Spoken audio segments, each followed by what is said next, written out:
I have the biggest boobs in Europe. Was it a board-certified plastic surgeon? No. It feels like I have a boob in my head. I have had 3 rhinoplasties. We just saw you less than a year ago. The doctors are back You do not love food more than this guy. I can tell. You're saying I'm fat? to fix the unfixable. Oh. You're going to have a breast disaster. And the doctor said, I will saw your cheekbones. Wait, whoa. At age 14? Yeah, at 14. They're changing lives one impossible surgery at a time. I've been to 50 consults. You've gotten turned down by all the doctors? Every single doctor. Oh my God. I'm actually getting nauseated. It's so bad. There is no instruction book as to how to do this. As I'm looking at what should be normal anatomy, it's not there, it's gone. This is as hard as it comes. Having said that, this is what we live for. Wouldn't even recognize you. I can't believe it. We are gonna help you. I feel like I'm back to who I was. Botched. The new season starts Sunday at 9. Time. We got him! Gentlemen, welcome. Thank you so much for being here. Thank you for taking the time out of the schedule and hang out with us today. I know you guys are super busy. Got a new season coming up. Congratulations. Thank you. Very exciting, right? Yeah, we're really excited about it. Yeah, this Sunday, honey. This is a different season for us. It's the most exciting and shocking rose ceremony yet. No, I'm kidding. You know how they always say that on the Bachelor, right? The best we've ever done. Right, I know, right? Actually, year. this is the most out of control season for so many reasons, not the least of which this guy is very single this season. What? So, if you want to see some out of control dating, watch. Oh, There's no date. wrong No, show. of course. Is that part of it? Because I only got to see one episode. I saw the premiere and that wasn't in there. I was like, oh, all right. No, you know, it's just a constant tease about either, you know, being single, being fat, you know, doing something like that. You're going to see a lot of that. But what Dr. Dubrow, what Terry said, though, which is great, is, you know, every year as we do this type of surgeries, we're going beyond our expertise and things that we've never done before. And so this year, we're seeing actually patients that no way we would have even done 2 years ago. Great. But we're actually, they need our help. They have nowhere else to go. And the stakes are very high for these patients. And you see complications. Yeah. And it's going to happen. How long have you guys been working together? Well, we've known each other, 18 years now? Yeah, and so we met each other at the very beginning of our surgical training when we started out together, and this show has taken us to the point where what was formerly very difficult has now become routine. What was formerly impossible has now become doable, and the problem is now, season 4, we're taking patients who we've turned down, who we said the risk was too high, but now that we have these new skill sets from all these patients on Botched, we said, you know what, we can't let them walk around disabled like this with catastrophic complications. So if they were willing to go for it, we were, and this is the first season we actually had some significant complications of our own. Wow, really? Yeah. That's interesting. So you would say it's not just an advancement in the technology and the things of that. It's literally the skill set. You guys have put in the hours, and you've been able, because of this show, to work on cases that otherwise maybe would once in a blue moon.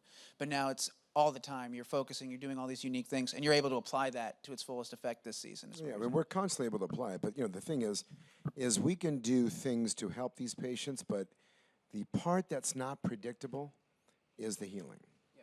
And that's where these issues, you know, take place. And what's good about this really is a great cautionary tale for everyone who's watching the show. Besides it being refreshing and fun, because there's patients that want to look like elves, and we have purple Smurfs. And I was going to ask about the purple person. Oh, yeah. And especially, I got to tell you something. We didn't know this, but especially in Europe, there's these different cults of, you want to be angels, they want to be gremlins, they want to be fairies. They want to be aliens, elves, everything. Alien thing. They want to look like from another real galaxy, and they have surgery to do that. Of course, we don't encourage that. We don't do that kind of surgery. But if they undergo surgical procedures to look like they're otherworldly and they have complications, who are you going to have fix it? Yeah. So you come to the guys who do that for a specialty. Is there something scary about having the show, about having the cameras follow you around and see all of this and document this whole process? Well, I mean, you know, we've first of all been on TV for many years. Yeah. Obviously, you know, Housewives and other, so that was years ago for me. This was his last season, correct, on Housewives, Orange County, plus other doctor shows in the past. So we're used to it. Yeah. But I will tell you one thing for us, though, since we're used to doing surgery on TV, you know, it's something, at least for us, we kind of ignore them. We don't act like they're there, so we're used to it. Now, obviously, if things happen where we don't want anyone in the room, things get very intense sometimes, then that's a different story. But I don't know your thoughts on that. Well, I think the first 3 seasons, they were incredibly difficult cases you would only see once or twice in your career. Now we're seeing weekly. But we did factor in, what if this were to go terribly wrong on national television, right? And so the really high-risk cases, even if the patients begged us and said, look, you're my only shot, I understand there's a 60 or 70% chance that something negative could happen, we weren't necessarily willing to take that risk and show it to the public because, you know, we have our own reputations on the line. This year, we just said, whatever it takes to help these people, we threw our own reputational caution to the wind, and we went for it if we thought we would have a significant chance of helping them. Awesome. Well, yeah, I think the season opener that I got a chance to see in advance has a great person in particular, Flame, that you guys get to help.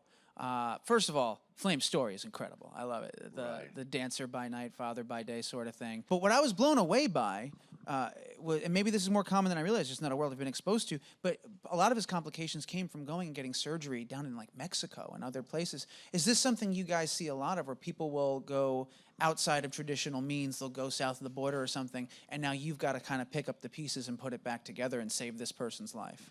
We see overseas surgery all the time. When you go to Mexico, sometimes, not always, because there's very fine doctors everywhere throughout the world, including Mexico, but sometimes patients will pursue overseas surgery like Mexico because it's close and it's very inexpensive. And you know, the whole you get what you pay for thing, you don't want to say you get what you pay for in surgery, because what you may pay for is, you know, being 6 feet under, let's be honest. So you got to be very, very careful. And when we see a complication from overseas, it tends to be one of the worst complications of that variety of complications we've ever seen. Yeah. So, I mean, in season 1, this woman went to Mexico and they didn't have an anesthesiologist to save money to have her tummy tucked, so they put a block of ice on her abdomen. So her abdomen, she didn't feel anything, and so she had a tummy tuck, but of course it killed the abdominal wall. So everything was just dead. But this season's even worse. Much, much worse. All right. I only got to see the first episode, but there's a teaser, and I've seen it in a lot of the purple person. Can you tell us anything about that? Are we leaving that to teaser so we can tune in? What can you explain so far? Because I've been trying to find information on what this story was. You know, I mean, first of all, you know, I didn't know that these different types of subcultures exist, as we were talking about. And apparently, especially across the world, especially in Europe, there's these whole group of Smurfs. They're Smurfs. That's it. And I mean, they are Smurfs. I mean, We're going to indulge on this, guys. I'm leaning into this Smurf thing also, hard. I just want to let you know right now. It was also like that other Teletubbies. Okay. Yeah. Didn't you have a jewel on her chest or something? Yeah. Maybe I mean, the Teletubbies, because my kids used to watch that, and I would watch it sometimes with them when they're, you know, and fall asleep watching it. And so it was a good show. I mean, yeah. So it's interesting how when we see these patients, and then they come and they want us to modify something. And obviously what we're doing is saying, well, if you do this, here's what's going to happen to you. Right. But I will tell you, though, it's educational for everybody watching the show that there actually are people like this across the world. Yeah, and it's important to understand these people are not just doing this to be silly. They really mean it. So when they come in, it's not a joke. They're not saying, oh, I want to look like a Smurf. And I mean, they really want to do this, and they're willing to undergo general anesthesia, being put into a coma anesthetically, being cut open to look like this. And guess what? They have very serious complications too. And what do? Say, well, because you're doing it for this weird reason, I'm not going to help you? We've got to help them too.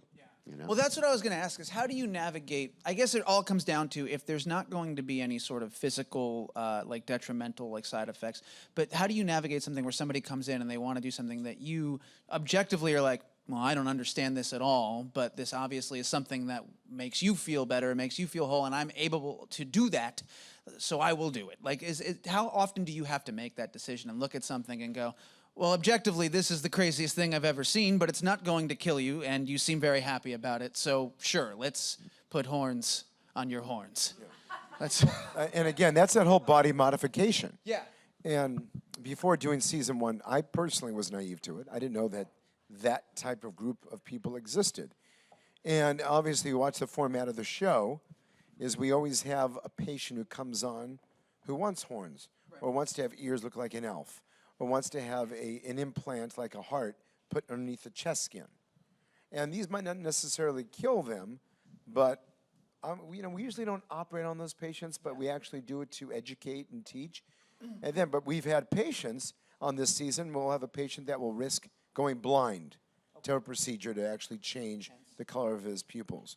And so these are things, though, that we explain and say, listen, here's what's going to happen. It possibly could happen. But it's interesting. But let's be clear about it. We don't do that kind of surgery. If you come in wanting body modification, we won't help you. However, if you have a dramatic complication and you're disabled from it, then we'll help you. But here's one thing to think about. What is body modification now and what is routine plastic surgery was body modification in the 70s. And if I told you in the 70s that these people came in and they wanted this silicone device put in their chest to make their breasts bigger, we plastic surgeons used to go, what? And now it's called breast augmentation. It's the #1 plastic surgery procedure in the United States. It's also, unfortunately, and not every plastic surgeon will admit this, the #1 reason for reoperation from plastic surgery.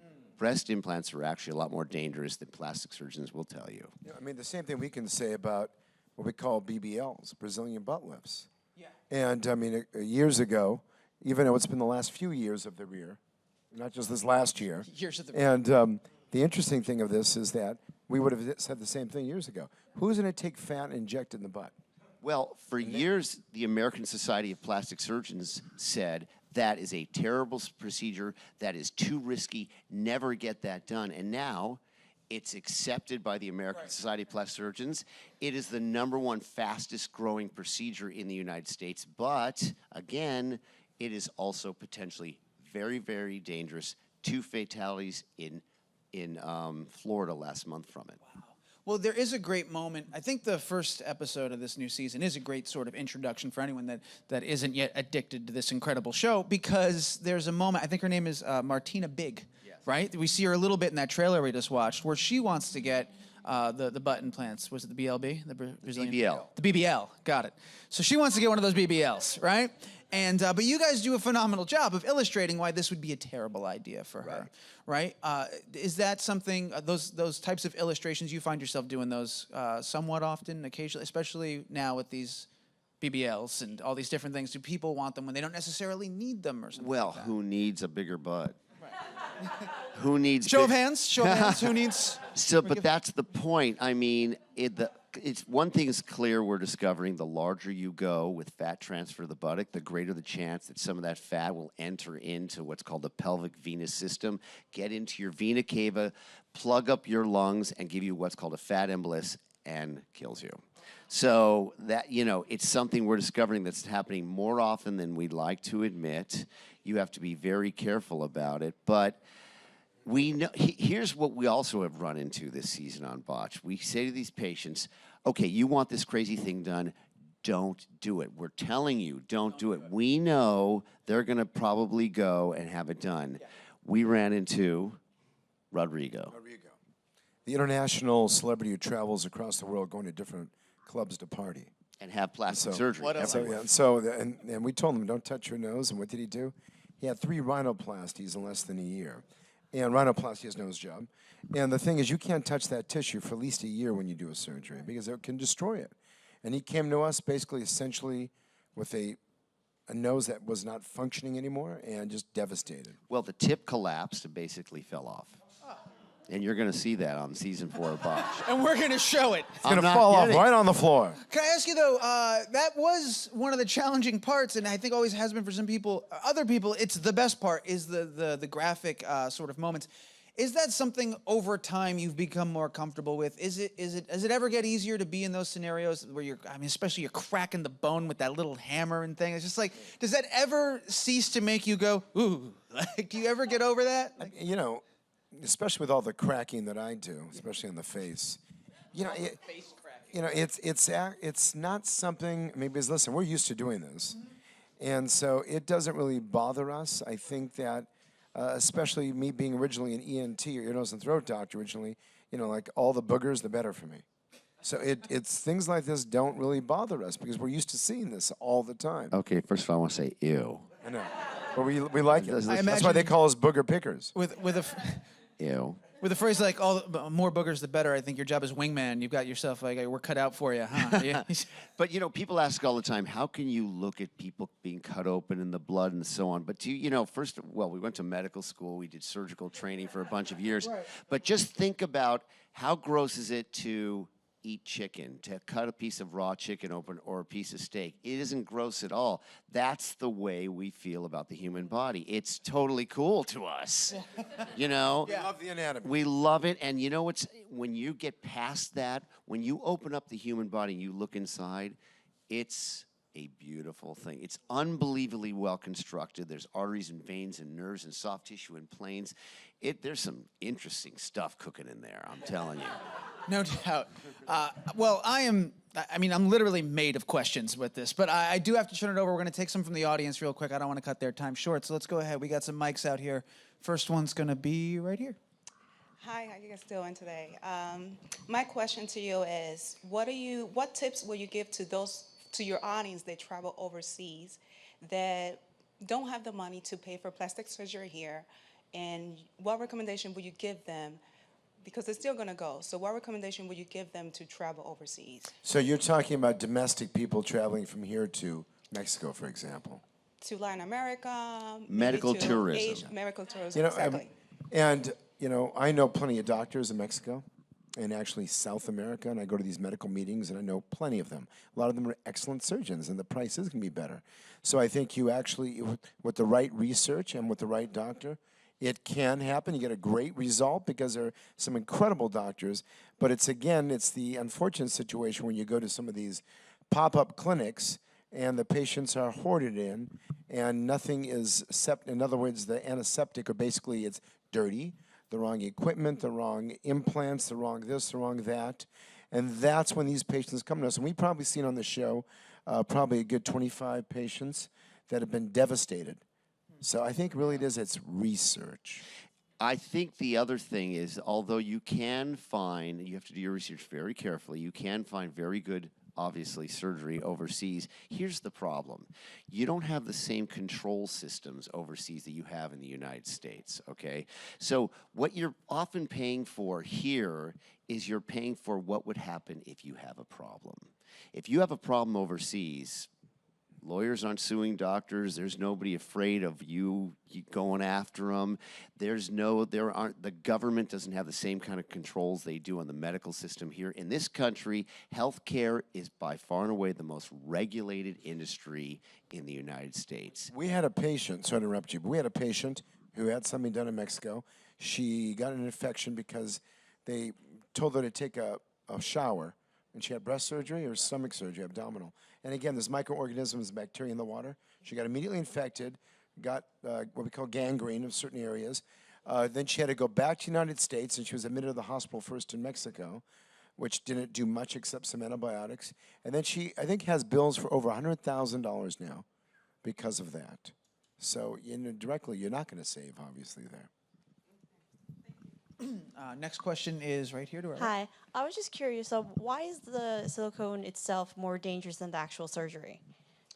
The silicone itself is not necessarily more dangerous than the surgery. The surgery, if by surgery you mean anesthesia and the cutting open the wound and the potential for infection, things like that, that's probably the most dangerous thing. But the risks in this country, the risks of you having a problem from anesthesia and from the surgical process itself is lower than the risk that your body, your immune system, will react to the silicone by doing what's called a foreign body response and placing scar tissue around the implants. Here's the bad news, and here's the truth with breast implants.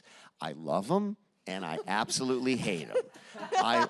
I love them because what they do to the female form is really great, okay? I hate them because I can do it. I'm talking me, someone who has significant experience doing this stuff. I can do it perfectly. You can love me at week 1. You love me at at month 2, you love me at year 1, and you hate me at year 2 because your body decided, I don't like these things anymore, formed scar tissue, encapsulated, caused you a great amount of pain, has distorted your breasts, and now you need more surgery. So that's due to the silicone inducing an immunologic reaction in the body. And the truth, ready for this statistic?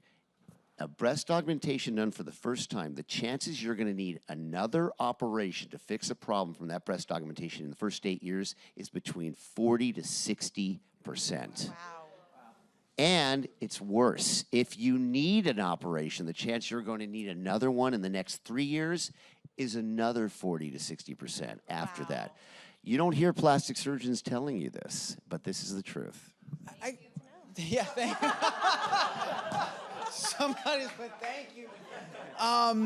We're going to take one more question in a second, but I got to ask, have you guys, in your years in the business and doing this, have you seen a general uptick in public interest and public curiosity, sort of a correlation between what with social media and this new culture of vanity and stuff like that? Is there a specific type of client you're seeing more of now, or just people in general are coming out of the woodwork?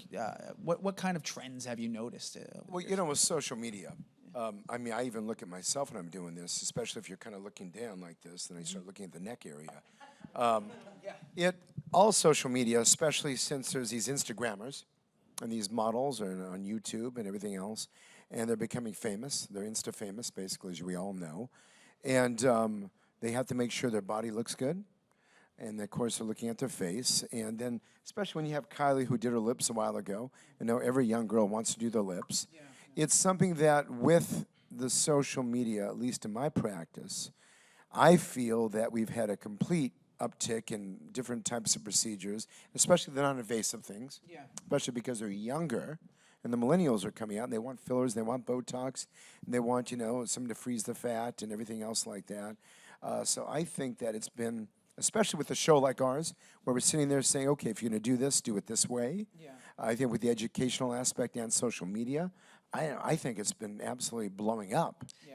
Well, the data is the following. In the last 5 years, every single year, every top 5 plastic surgery procedures, from breast augmentation, liposuction, nose jobs, tummy tucks, and facelifts, those are the top 5, right?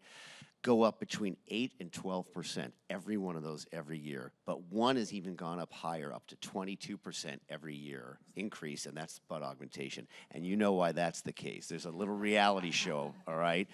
But the point is that it's become more popular because it's just become more popular. And 2, if you look at people's Instagram and their filters, everybody looks so perfect. So that's setting a new standard for what you think you should look like, even though they don't really look like that, right? So that's what's causing it. Awesome. I think we have time for 2 more questions. The next one's right here.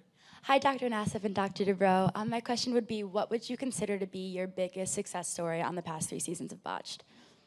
For me, there was a patient named Raji who went to one of these pumping parties where this sort of, non-licensed medical provider went to the local Home Depot and got caulking material and concrete and plumbing supply materials and used that as filler and injected it into her face. No.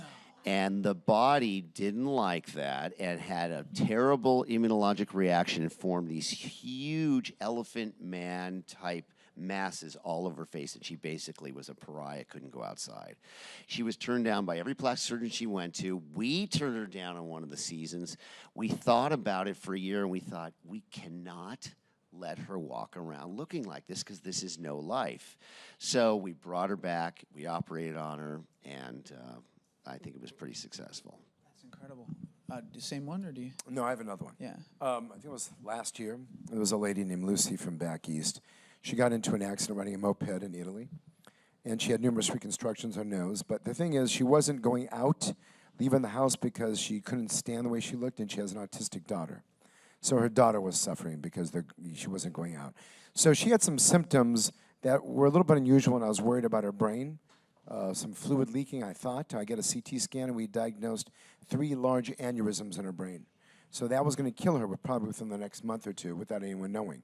So we found it. She actually had it fixed successfully. Then she came back and we fixed her nose. And so basically we saved her life and actually her autistic daughter's life. And I went to the reveal on that, which was filmed, and I broke down. And so that's one of my favorite stories because it's, listen, if you can save someone's life, and which we do, by the way, psychologically many times, but physically it's nice. That's incredible. I think our last question, no pressure, right here. Hi, so this is a question from Twitter, and it states, are you always evaluating the people you meet on the street surgically? Like what a certain person would need? Like, so I'm guessing like you go on the street and like, oh, this person needs this or this person needs that. The answer is no, but I would like to talk to you about your ears. No, I'm kidding. Oh, okay. I picked your ears. By the way, you're very handsome. I picked your ears because they're so normal, just so you know. Okay? Thank you. We get asked that a lot, and we... Your ears are beautiful. You're a beautiful human being. We don't. I mean, every once in a while, people always ask that. We absolutely do not. And then people always joke, what do I need? I was going to say, you probably get that a lot, We right? get People that come all up the to you time. But on an airplane last night 3 times. No way. Yes. And one guy goes, we go, ha, you need nothing. He goes, no, actually, really, what do I need? And so, but what we're finding now is that every once in a while, we will walk around and see someone who has a Botched type deformity that we know is a result of plastic surgery, and we know every doctor's turned them down. So that's one of those gray areas where you want to go and go, I don't want to, I don't know you, I don't want to make a big deal of this, but I know probably that you've been turned down, and now Botched has given us this experience. We can probably help you. Do we actually go up to them and tell them about it? Sometimes. Well, guys, thank you so much. Like I said, I'm made of questions. I could sit here and do this all day, but unfortunately, I got to let you go. Of course, Season 4 is premiering this Sunday, guys, on E, 9 p.m. Eastern. Definitely check it out if you haven't watched it. I'm telling you, one episode, you're going to be hooked. Otherwise, I know you're already ready to watch it. Thank you one more time. Dr. Dubrow, Dr. Nassif, thank you so much. Thank you.